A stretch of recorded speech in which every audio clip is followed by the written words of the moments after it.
Hello. So I've had another aha moment. Yeah. And the thing is, um, I've made a video about the Garden of Eden. Yeah. Taking India, taking float from Gondwana Land. I say this is, well, there's this idea of some people searching for the Garden of Eden, location of the Garden of Eden based on the book of Genesis. And then I found another um, Instagram post talking about from Gondwana Land, which is like from Pangaea, all the continents were together, and the Gondwana Land formed. And then from Gondwana Land, India took float, yeah, and joined Asia to form the Himalayas. And so I'll put the link to that video, the one which I made about that. It's with all the related videos in the description. Today's aha moment is the Garden of Eden. India took float, yeah.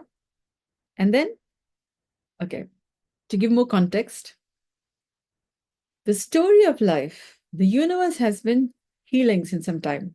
The fabric of time space has been healing since some time, since the Big Bang, yeah, which means when matter went kind of inside out, yeah. And since then, we have this idea of, Earth formed this big wide universe. And then the continents, Pangaea, life evolved in many. Earth contained the matter in such a way that other planets haven't yet figured out. Over time, Pangaea land formed. And then from there, Gondwana land. Then from there, India took float. And then joined Asia to form the Himalayas. What I discovered today is the why of it. Yeah, one aspect of the why of it. And that is, in the Garden of Eden, there's a story of God and Satan and the tree of wisdom and tree of life and Adam and Eve and Lilith. Lilith being Adam's first wife, and then Eve being um, second wife from his ribs. Yeah, rib in India. Okay, so all of that story. Yeah, and then there have been many children. Yeah, from there. And then there's this idea of people thinking they're all sinners. Yeah. Um, and so somewhere about there, India took float. Yeah. And then joined Asia to form the Himalayas. Why? Because, okay, so here's a bit. The fabric of time space has been healing since some time. Life has been evolving in many stages of evolution.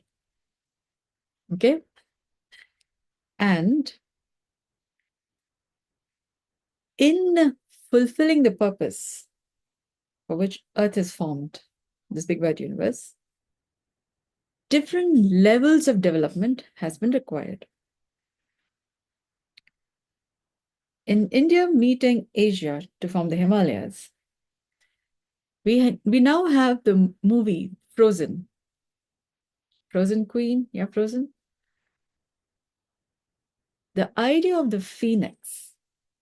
Yeah, there's this teleseries called Ashes of Love, where the phoenix is said to be a fine combination between ice and fire. Or rather, the crow and the phoenix kind, yeah? Where a crow is also said to be like kids kind of ice frozen kind, yeah? Like Everland and Neverland kind, yeah, a little bit, one way to look at it. So to keep these two together, and the six realms. So the Ashes of teleseries Ashes of Love talks about six realms having to keep it together. And Jimmy um, manages to keep these six realms together. Yeah. Um, which is also the idea of like water on earth. Yeah. One way to think about it. Yeah. Now the point is, for a human body to have the idea of the Himalayas, the snow-capped mountains, or the cold, kind, and the warm, hot. Venus is said to be a cold planet. Yeah, apparently. Other planets are, so there's a range in temperatures. Yeah, between warm, cool, um, warm, warm, cool, hot, cold, hot, warm, hot, cool, cold. Yeah, one way to look at it, range. And then for a human body to have the thought lines about cold and hot, just like Earth has these seasons. Yeah, Ice Age, there's also been the warm time. For a human body to regulate, to find a metabolic balance between the hot and the cold, wherein our body itself has the Ida and Pingala, for example, managing the hot and the cold. Yeah. Which is why we also have the idea of the yoga. Of yoga, we even stand on our heads. Yeah. But yoga evolved after India met Asia and then formed the Himalayas. That's the idea also made popular by Mr. Amit Tripathi's Shiva trilogy. Now, so there's a lot of research and cultural documentation there. Since then, I found, okay, so there's this idea of sati.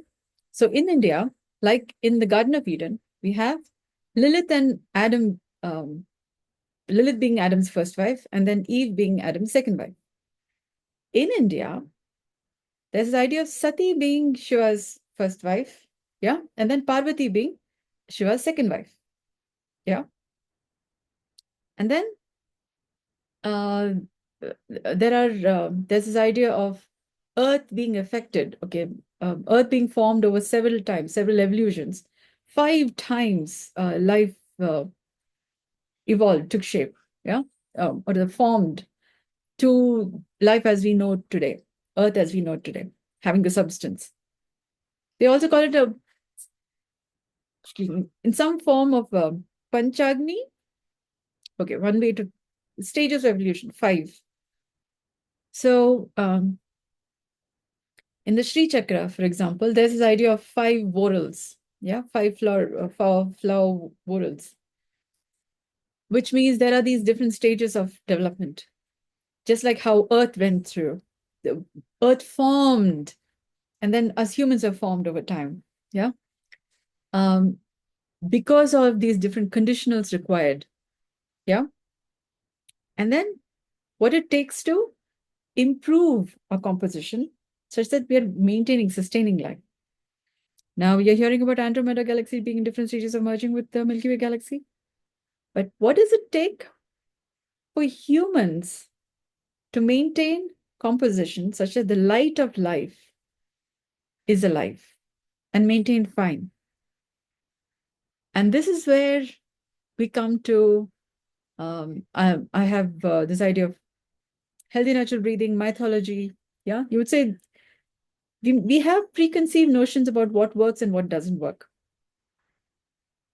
But we already have historical records of, there are some things which have been sustaining the test of time. The Sri Chakra, for example, is a representation of it. And then I'm coming up with, there are so many more fragments of an unknown wisdom. As you're putting together many details, for example, the Ashoka Chakra, when you're putting it in relationship with the Sri Chakra, then there's further information, yeah? So I've been thinking I'm a chip of the old block, yeah? And so I've been facilitating health clinically since some time, and then looking at the matter more closely, and then immaculate conception. I came up with the meristem intelligence, or an idea to represent what I've been seeing about life, about health, about how we interact as humans, as communities. And so over time, I've been like putting the puzzle pieces together and then saying, we have another perspective of life which we don't know about, and we should be knowing about it. But then it's more like, why don't we already know this?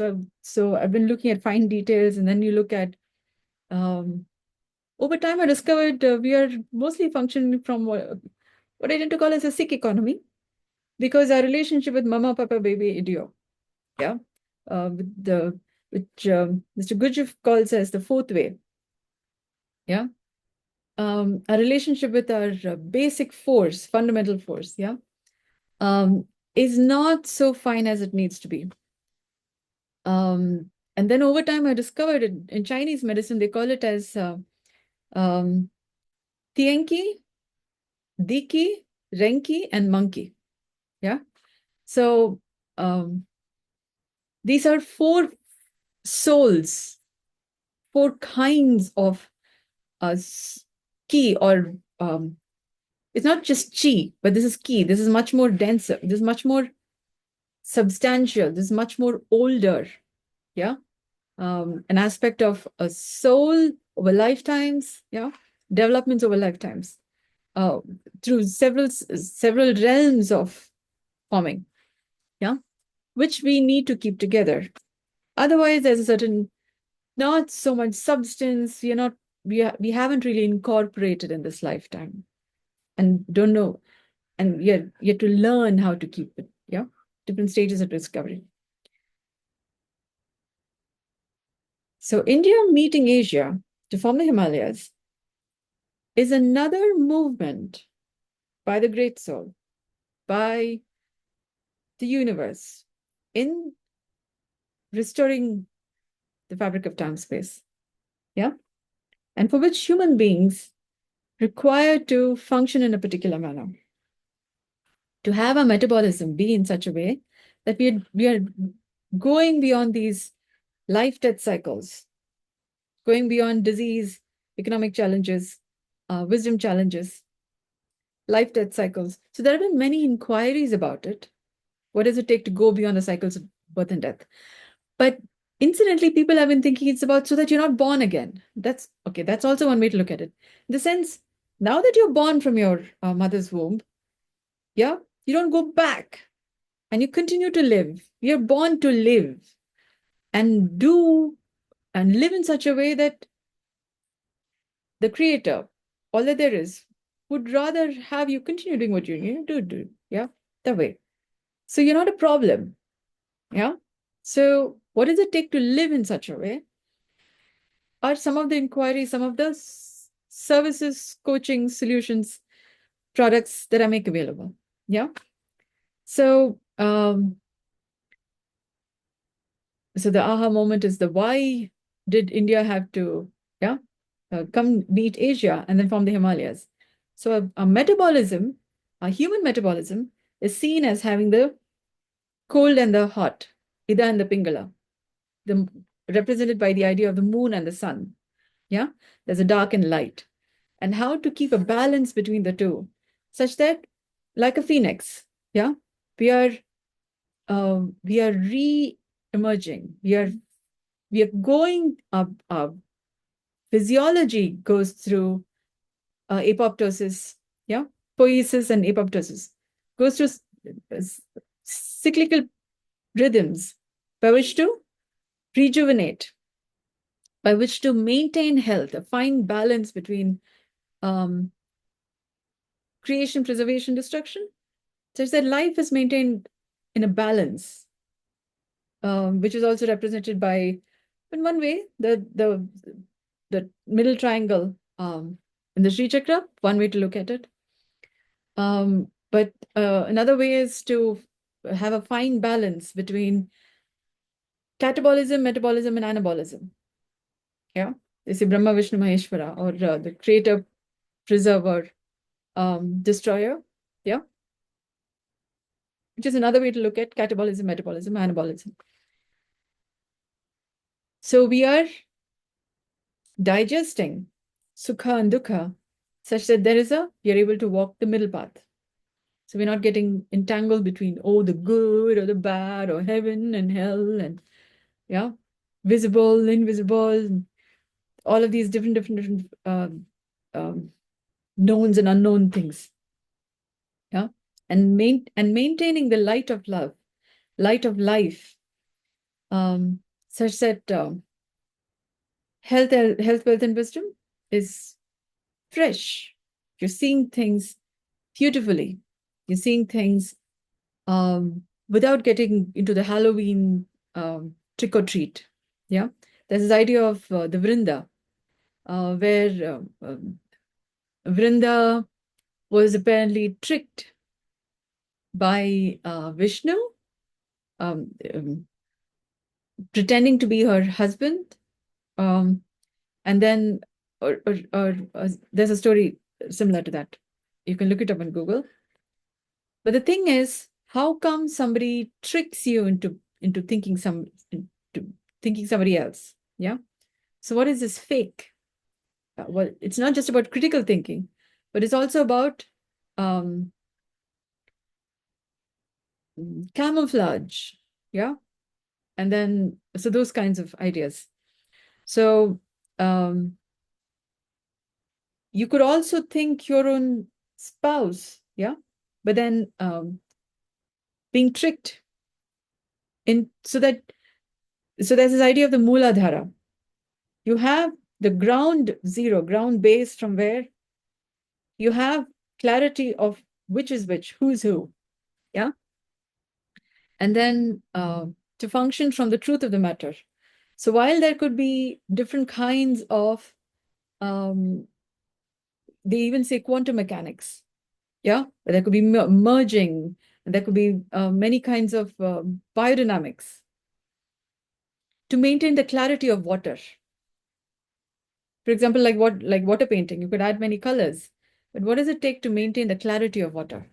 Yeah. Uh, because beauty lies in the eyes of the beholder. Yeah. And if eyes get a little cloudy, that's when you need to also wear glasses. Yeah. So what does it take to maintain the clarity of matter? Okay. So I hope this gives you a little more further food for thought, entertainment, matters to contemplate upon, for you to get that life is evolving. Yeah. Things are getting better. Things are being worked. So all of us are getting healthy, wealthy, wiser. Slowly, there are these movements. Yeah. So do stay tuned. I hope you would contact me anytime soon. So then we can begin work on having your life all sorted out. My job as of today, I just had a meeting discussion. I've been saying to enlive in life in the multiverse. It's come to enlive in me, as in matter and energy, but it's also me, the experiencer within the different levels of identities and personas and different names of relationships we have, even also a relationship with the phone and with people and different spheres of influence. To enlive in me in the multiversal universe. Yeah. Because when I say, when we just walk through a public space, that's like multiverse. Each person is in their own universe. So when we're walking through a public space, it's a multiverse. Yeah. So to enlive in me, each person has an experience of me within all the different layers of identities and personas and different names of relationships. Yeah. So I'll put this up on my website. I'll also put this up on different social media that I'm making available. So it becomes more easier for you to see what is it I'm doing. And then I am hoping you would be able to contact me on any of the four doorways, gateways that to having becoming better me. Yeah. And live in me, which is at the central experience of your universe. And that is breathe, heal, love, live. 4 gateways. Yeah. See if any of this resonates with you, and then we'll begin work in terms of that. Then we'll begin from one gateway, and then we'll cover all the 4. Yeah. So thank you so much for listening. I hope this has been of value to you. Good day.